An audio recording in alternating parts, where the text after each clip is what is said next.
I actually had a different video in mind for today's video. It was going to be a video on prepositions. However, I woke up to the news this morning that Jane Goodall has sadly passed away. Passed away is a very polite way of saying to die. It's sometimes a bit too blunt, a bit too direct to say this person died. So we say passed away to make it sound a bit more polite, a bit softer. Now, if you don't know who Jane Goodall is or was, unfortunately, Jane Goodall was a British zoologist, primatologist, and anthropologist. Now, all of these words are related to animals and biology and the protection, conservation of animals, and she is most famous for her work with chimpanzees. And the reason I want to talk about her today is because not only is she a fantastic role model for young women, anyone that wants to make the world a better place, it's also a fantastic topic in terms of improving your vocabulary because there are a lot of scientific terms that we will go through today. So if you like conservation, sustainability, environmental issues, or you just like nature and learning something new, I'm sure in this read along video today, you will find some new words, some new phrases you can potentially use in your vocabulary. Now, I want to tell you a little bit about Jane Goodall before we read the article today. As I said, she was a zoologist. And although a lot of people think England is a very progressive country, it wasn't always that way. Women in the UK were only allowed to have their own bank account since 1975. Now, that wasn't that long ago. There will be people watching this video that remember not being able to have a bank account. Well, maybe not, because I'm not sure why English people would be watching a English learning video, but you understand what I mean. It's not that long ago. And back in the 60s, 70s, women were not really expected or supposed to have jobs that were considered manly jobs, masculine jobs. So they weren't really respected in science, in history. They had jobs that were like secretary or translator or operating telephones, things like that. So this is what makes Jane Goodall even more interesting, because when she was pioneering for the protection of chimpanzees and discovering these amazing things that she discovered, women were not typically listened to in those fields, and I'm sure she wasn't listened to in those fields.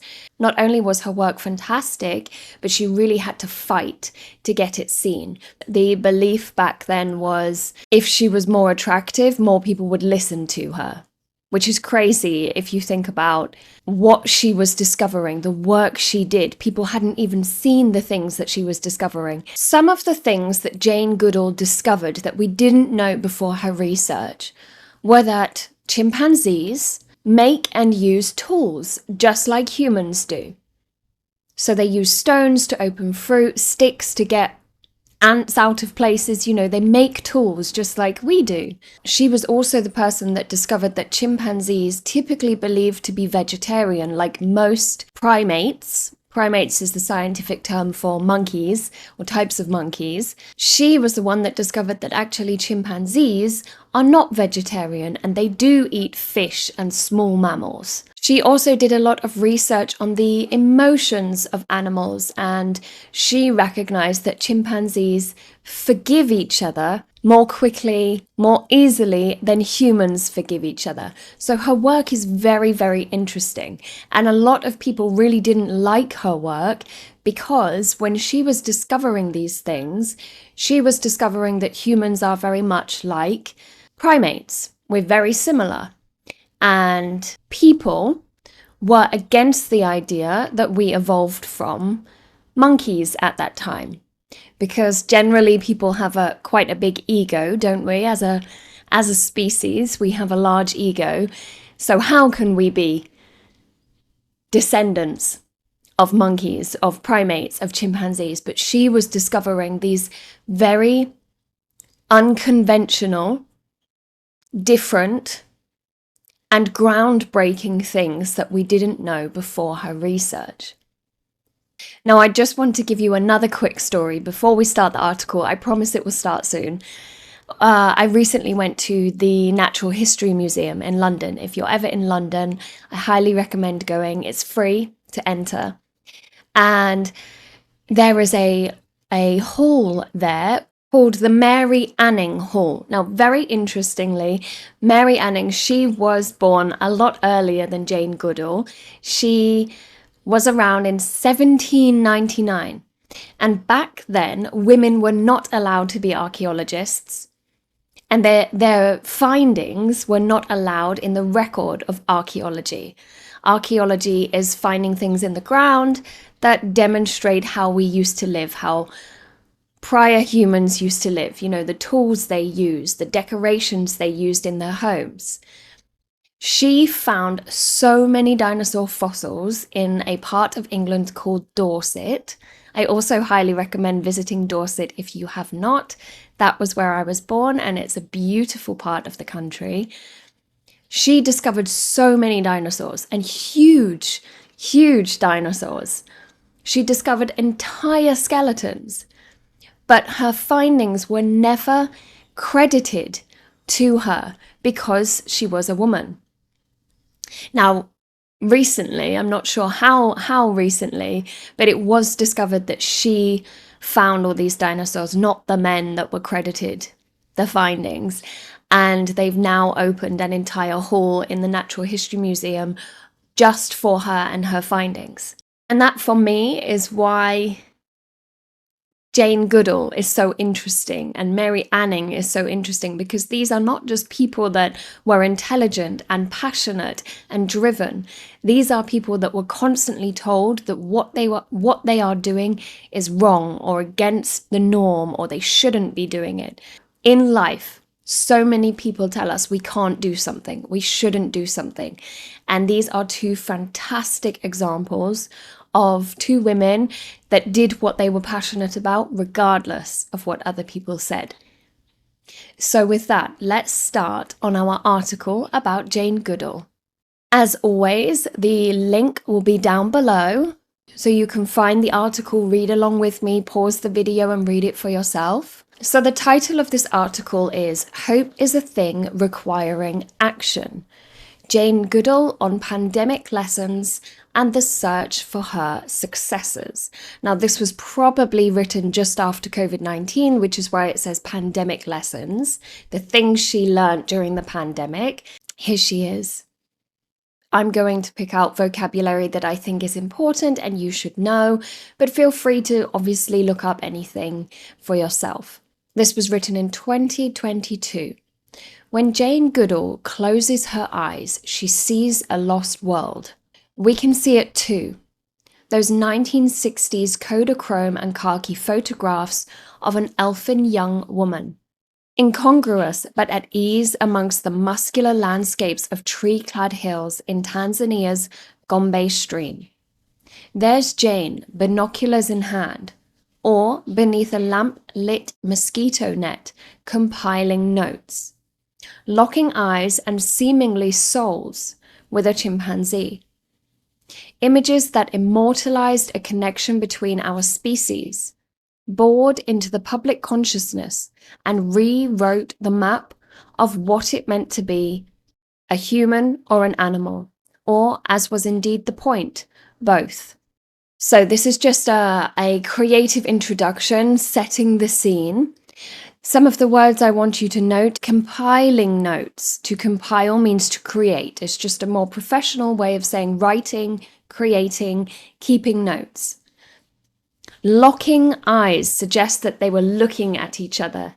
Their eye contact is locked. They're not looking away. Immortalized. To be immortal means your life never ends. So when we talk about immortalizing a situation, we usually mean recording it with a camera, photograph, video, because that can never be lost. I'm just overwhelmed by nostalgia because those days will never come again. The 88-year-old ethologist, primatologist, and activist tells National Geographic UK. When I first went to Tanzania in 1957, there was no talk of conservation. Forests stretched right across Africa. Nobody could have predicted climate change, the terrifying loss of biodiversity. Perhaps a few very bright people were worrying. But the challenges confronting people today who are setting out to make a difference or to find out more about the natural world are very, very, very different. Biodiversity refers to all the different types of plants and animals and species in our world. Confronting, this is a very interesting word to use. To confront means to face a problem head on.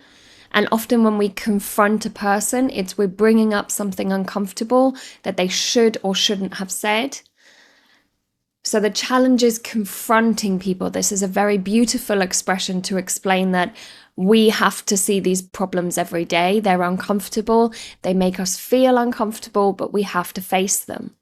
A life's legacy. In 2021, Goodall became the recipient of the annual Templeton Prize, an award notable for its multidisciplinary scope, a quality clear from a glance at those that have received it since its inception in 1972.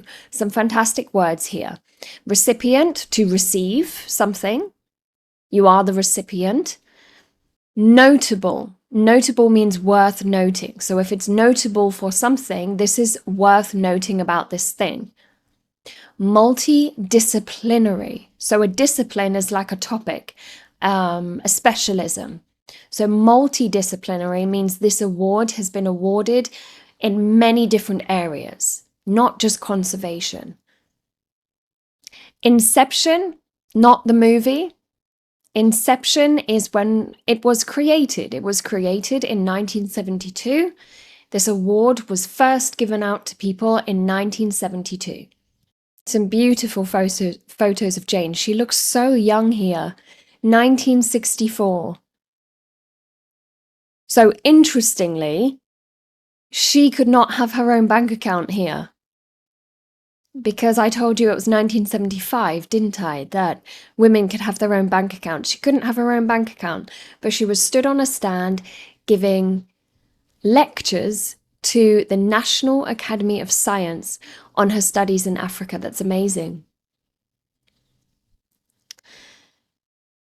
Okay, this part I'm going to skip because it's about the award.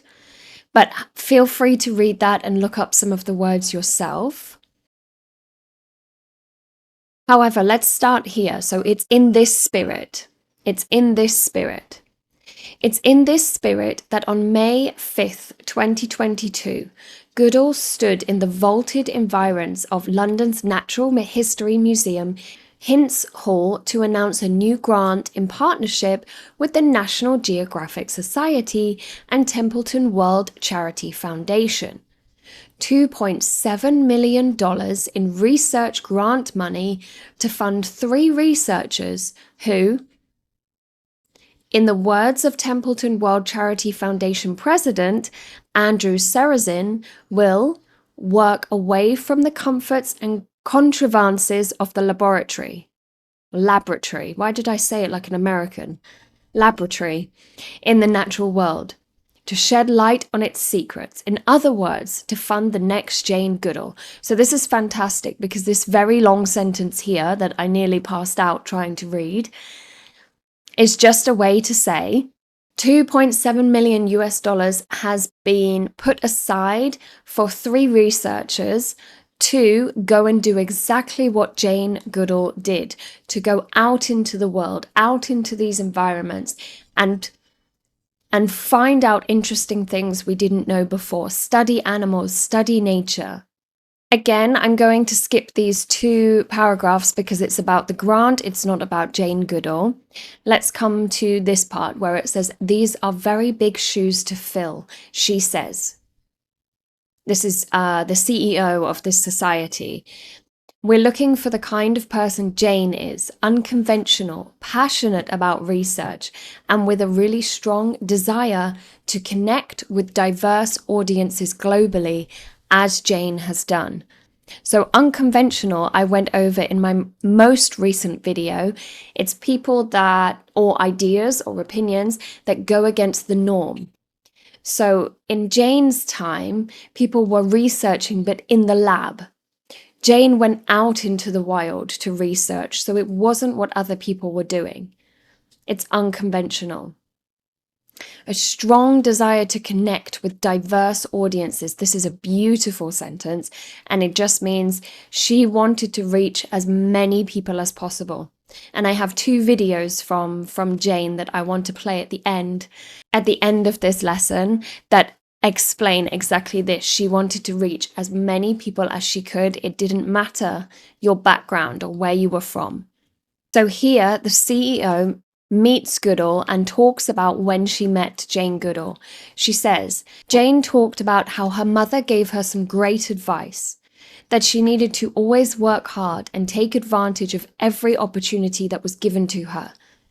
Because of the opportunity that she grabbed and her persistence, resilience, and curiosity, she transformed the way we understand ourselves. Beautiful sentence.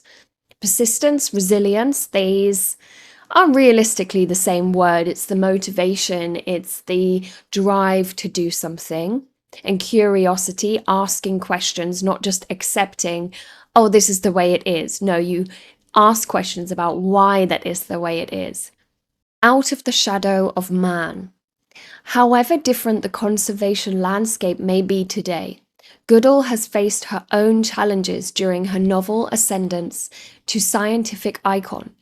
Born in London in 1934, the bookish child with a toy chimp became absorbed in tales of adventure before travelling to Africa to work as a secretary on a Kenyan farm. So, she's faced her own challenges during her novel ascendance to scientific icon. Ascendance means to move up. Realistically, to ascend is a religious term to mean to go out of this world, not be in this world. But in this context, they're using it to demonstrate she went from normal person, average person, to scientific icon. Bookish. Bookish is a way to describe someone that loves books, loves reading, is always interested in a book, always reading. To absorb. Fantastic verb here. So a sponge absorbs water. It soaks up water. To absorb information or stories or knowledge means your brain is like a sponge. It just collects all of that and keeps it, remembers it. Curiosity led her to seek out renowned, I have to practice this first in my head, paleanthropologist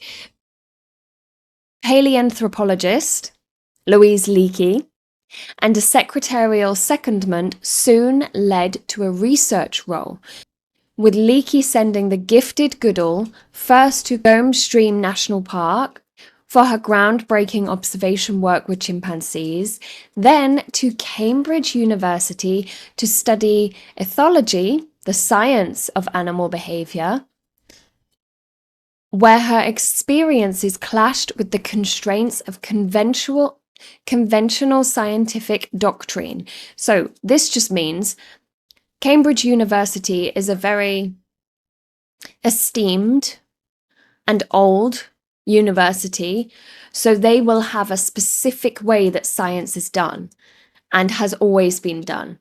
If you go against that, and the suggestion here is that perhaps Jane Goodall went against that. She went about science in a different way.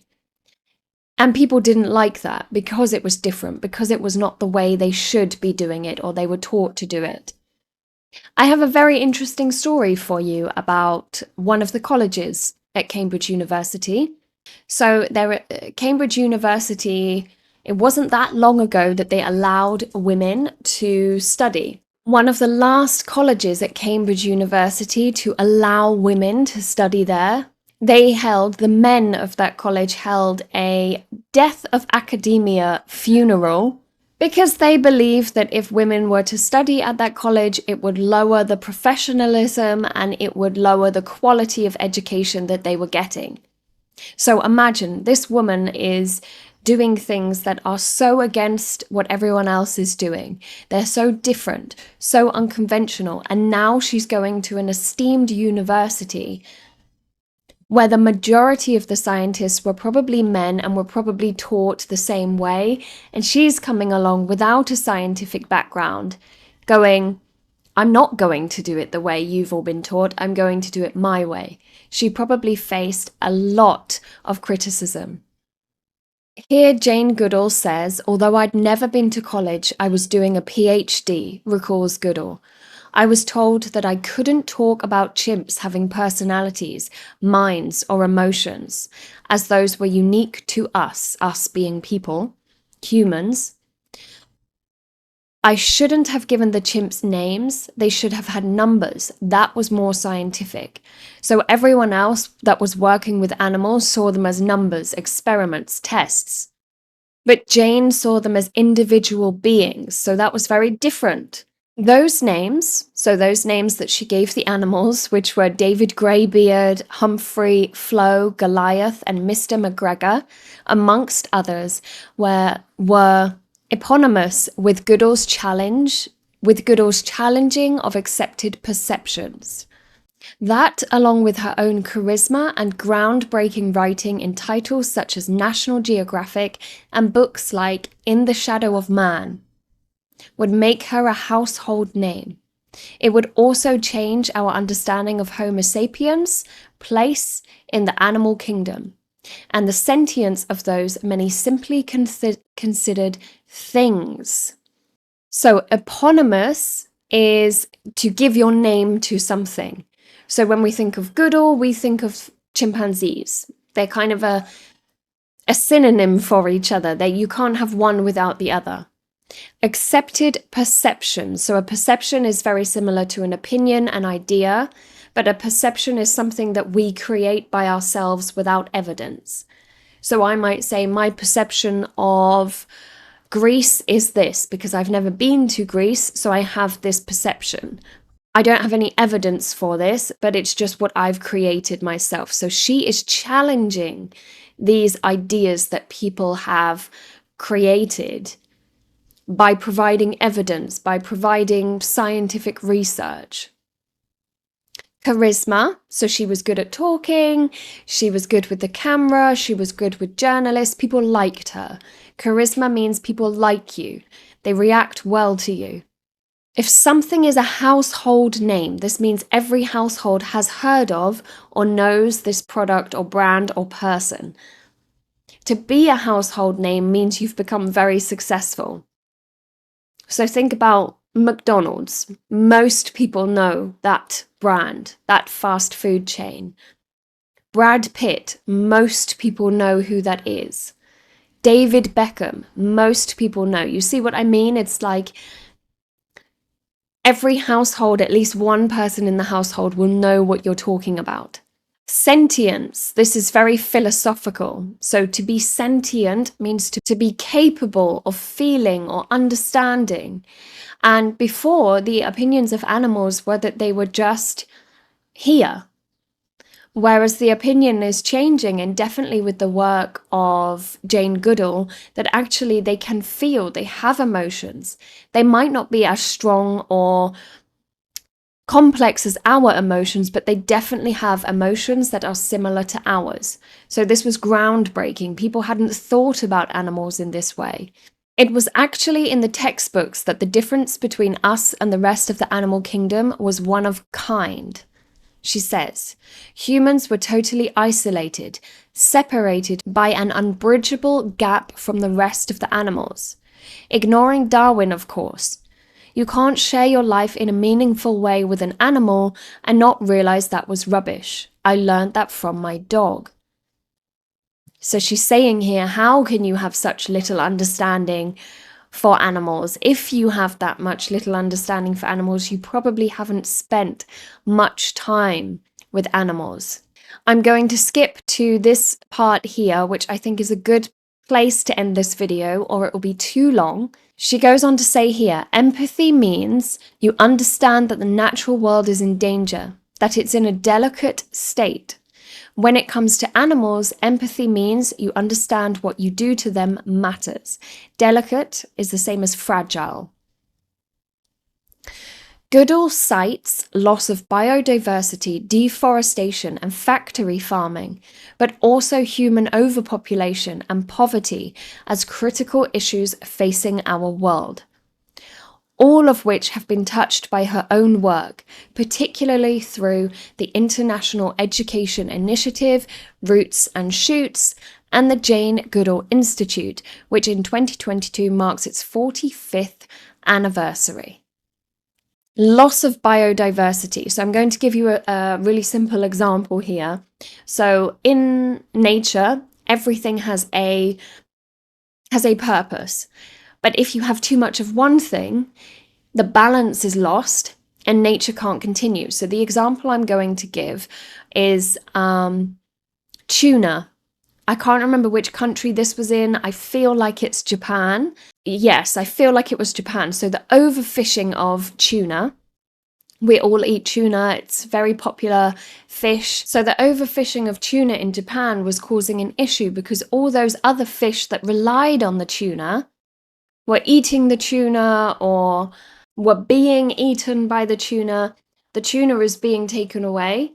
These smaller fish that the tuna used to eat have grown in population, and the bigger fish that usually ate the tuna have less to eat. So taking away this one animal from the biodiversity, from the system, means you have these two problems in these other groups of fish, where you have too much of one fish and not enough of another type of fish. So it changes the whole ecosystem.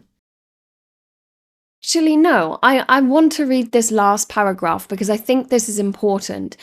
I saw this recently at one of the global climate change summits where all the countries go and they discuss what they're going to do. This is very important, this last paragraph. Despite the horror, she realized that the devastation was mostly down to poverty, not greed.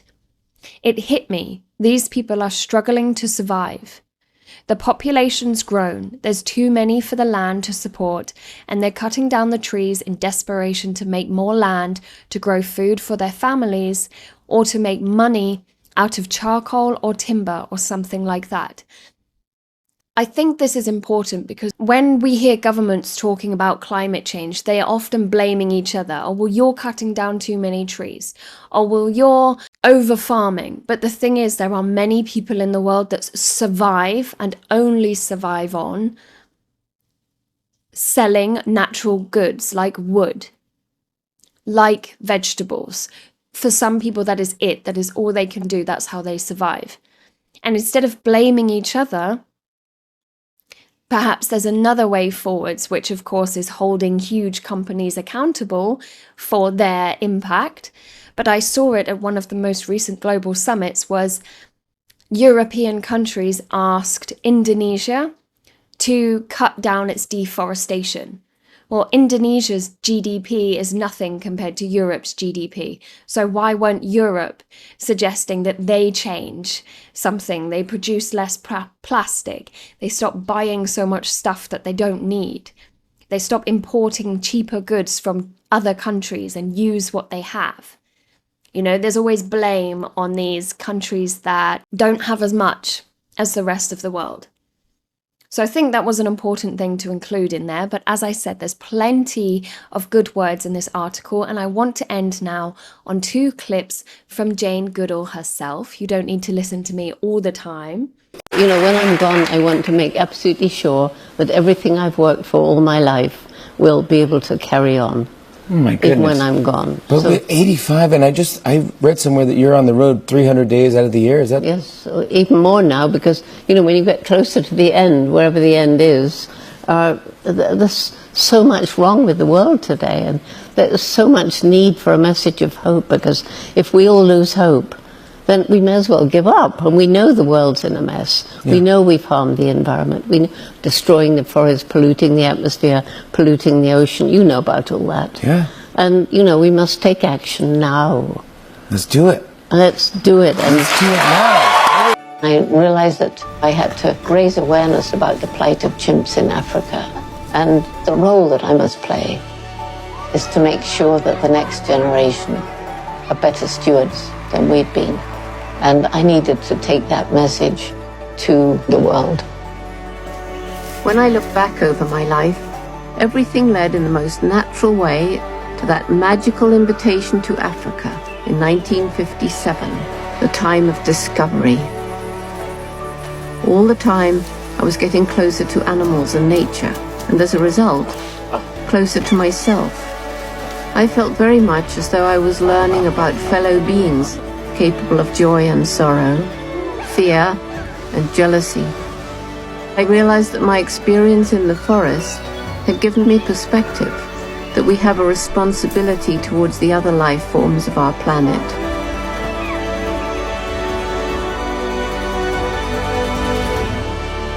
So I hope this video today has not only served as an English lesson with new vocabulary and phrases and ways to express yourself, but has also provided you with some hope and some motivation. It doesn't matter what your goals, your dreams are, what impact you want to leave on the world, just as long as you keep going forwards, keep moving forwards, keep trying.